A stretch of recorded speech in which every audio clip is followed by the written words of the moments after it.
¿Qué tal? Sean bienvenidos a esta nueva cápsula jurídica en la cual hablaremos sobre las excepciones y defensas que puede oponer el demandado en el proceso civil conforme al Código Nacional de Procedimientos Civiles y Familiares. Como siempre, agradecemos su suscripción a nuestro canal y los invitamos a que compartan el contenido de este video con las personas que pudieran estar interesadas en el mismo. Y tal y como lo pueden apreciar en su pantalla, los temas que abordaremos a continuación son los siguientes. En principio, hablaremos sobre el concepto o definición de excepciones y defensas para posteriormente referirnos a las excepciones tanto perentorias como dilatorias. También hablaremos sobre el momento en que se deben oponer las excepciones por parte del demandado y también sobre el momento en que estas excepciones deben ser resueltas por la autoridad judicial. Y en este orden de ideas, ¿qué son las excepciones y defensas? Bueno, conforme a la obra de Rodolfo Bucio Estrada, la oposición de excepciones y defensas tiene por finalidad que el juez, de ser procedente, absuelva total o parcialmente al demandado de las prestaciones reclamadas en juicio, así como en su caso la terminación del proceso sin haber entrado al estudio y resolución de la cuestión planteada o litis establecida. Entonces, conforme a este concepto que acabamos de referir, las excepciones pueden tener dos posibilidades. Número uno, absolver al demandado de las prestaciones que le son exigidas y por lo tanto esas excepciones deben ser resueltas en la sentencia que emita el juez al respecto. O bien, la otra posibilidad es que se declare el juicio concluido sin haber entrado al estudio y resolución de la cuestión planteada. Entonces, en este último supuesto, ya no será necesario que se emita la sentencia definitiva. Bueno, pues entonces, dicho esto, vamos a darnos cuenta que, conforme al Código Nacional de Procedimientos Civiles y Familiares, existen dos tipos de excepciones, las perentorias y las dilatorias. Y de acuerdo a lo que acabamos de mencionar, las primeras son aquellas es decir, las excepciones perentorias son aquellas que se resuelven en la sentencia definitiva, mientras que las excepciones dilatorias son aquellas que tienen como finalidad que se declare terminado el asunto sin que se resuelva la cuestión de fondo, tal y como lo veremos a continuación. Las excepciones perentorias, igual conforme a la obra de Rodolfo Bucio Estrada, son aquellas que tienen por objeto que el juez absuelva total o parcialmente al demandado de las prestaciones que se le reclamaron en juicio. Insistiendo, estas excepciones, por lo tanto, se resuelven en el momento en que se emita la sentencia que en derecho corresponda. Pensemos en el siguiente ejemplo. Beto le exige a Raúl el pago de 100,000 pesos. Al contestar la demanda, Raúl opone la excepción de pago, argumentando que realizó el mismo dentro del plazo pactado para ello, ofreciendo como prueba el recibo de pago correspondiente. Entonces, en este caso específico, la excepción de pago es perentoria porque se refiere al fondo del asunto y tiene como finalidad que el demandado, en este caso Raúl, sea declarado absuelto de las prestaciones que le son exigidas por Beto y por lo tanto el juez resolverá esta excepción perentoria hasta el momento en que dicte la sentencia que en derecho corresponda. Insistimos, estas excepciones perentorias ataquen el fondo, se refieren al fondo del asunto y no a una cuestión procesal como tal. Y por ello es que se resuelven hasta el momento en que se dicte la sentencia que en derecho corresponda. Ahora bien, por su parte, las excepciones dilatorias, o también conocidas como excepciones procesales, son aquellas que tienen por objeto la conclusión del procedimiento sin que el juez resuelva como tal en derecho la cuestión planteada. Entonces, estas excepciones, más que atacar el fondo del asunto, atacan el proceso y en consecuencia no van a ser resueltas hasta que se emita la sentencia, no, ya que con motivo de estas excepciones procesales puede ser que el juez declare la terminación anticipada del asunto, de ser el caso. Entonces, en este sentido vamos a pensar en un ejemplo, que es la litispendencia.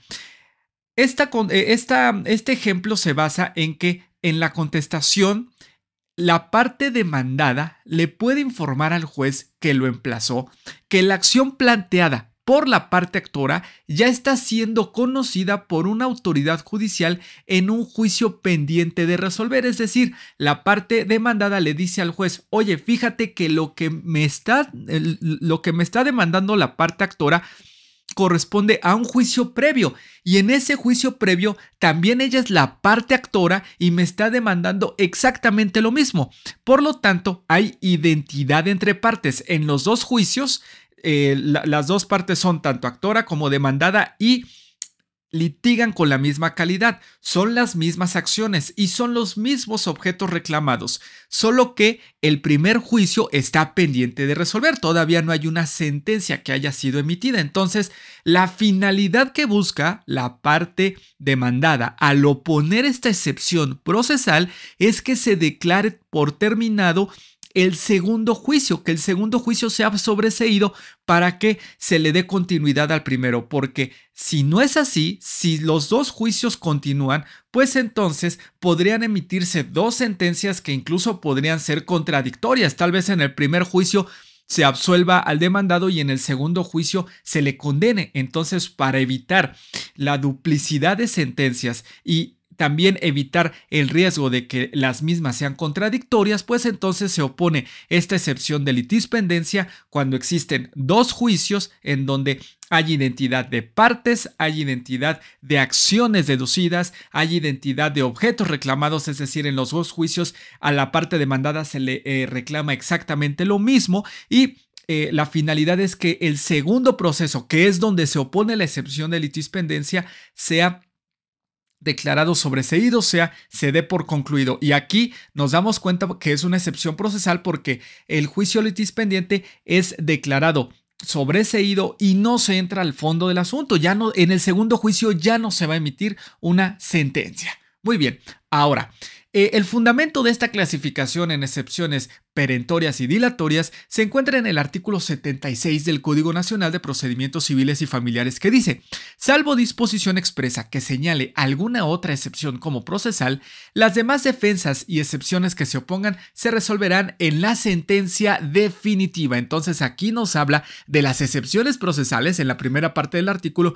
y en la segunda se refiere a las perentorias, aquellas que se resuelven en la sentencia definitiva. Ahora bien, de una manera específica, el Código Nacional de Procedimientos Civiles y Familiares enuncia aquellas excepciones que son consideradas como procesales, específicamente en el artículo 63, que dice: son excepciones procesales las siguientes. Número 1, la falta de cumplimiento del plazo o condición a que esté sujeta a la obligación, la improcedencia de la vía, la incompetencia de la autoridad jurisdiccional, la litispendencia, como es la que acabamos de mencionar en este video, la conexidad de la causa, la falta de personalidad del actor o del demandado o la falta de capacidad del actor, la cosa juzgada. Número 8, la remisión al arbitraje. Y última, las demás a las que les den ese carácter las leyes. Estos son los 9 supuestos contemplados en este Código Nacional sobre excepciones procesales. Ahora bien, cabe destacar que estas excepciones procesales que acabamos de mencionar se deben oponer al contestar la demanda o bien al contestar la reconvención, y en ningún caso estas excepciones suspenderán el proceso. El proceso continuará a pesar de que se oponga cualquiera de estas excepciones procesales. Ahora bien, de todas las excepciones que oponga el demandado en su contestación, ya sean perentorias o bien dilatorias, es decir, ya sean de fondo o procesales, se dará vista a la parte actora, esto conforme al principio de contradicción, con la finalidad de que la parte actora en el término de 3 días manifieste lo que a su derecho convenga. Por ejemplo, veto al momento de contestar su demanda opone determinadas excepciones, tal vez un par de excepciones perentorias o de fondo y tal vez una excepción dilatoria o procesal. Una vez que veto contesta su demanda, el juez emite un acuerdo en el que le da vista a la parte actora para que en el plazo de 3 días se pronuncie sobre las excepciones que fueron opuestas por veto en su contestación de demanda, y la parte actora podrá señalar o tendrá derecho a manifestarse sobre si son procedentes estas excepciones o bien si son improcedentes, y el juez resolverá dichas excepciones en el momento procesal oportuno. Si son excepciones perentorias, ya lo habíamos mencionado, pues se resuelven al momento de que se dicte la sentencia que en derecho corresponda. Pero ¿qué pasa con las excepciones procesales o dilatorias? ¿Cuándo se resuelven? Bueno, hablando de los juicios orales, las excepciones procesales se resolverán por la autoridad judicial en la audiencia preliminar. Ese es el momento en el cual el juez resuelve las excepciones procesales o dilatorias. Una de las etapas de esta audiencia preliminar en los procesos orales es precisamente esa. Es decir, resolver las excepciones procesales que haya opuesto la parte demandada en su escrito de contestación. Cabe destacar que el Código Nacional de Procedimientos Civiles y Familiares contempla que contra la resolución de excepciones procesales en juicio oral no procede recurso alguno. Son inapelables la resolución de excepciones procesales que lleve a cabo el juez durante el proceso oral.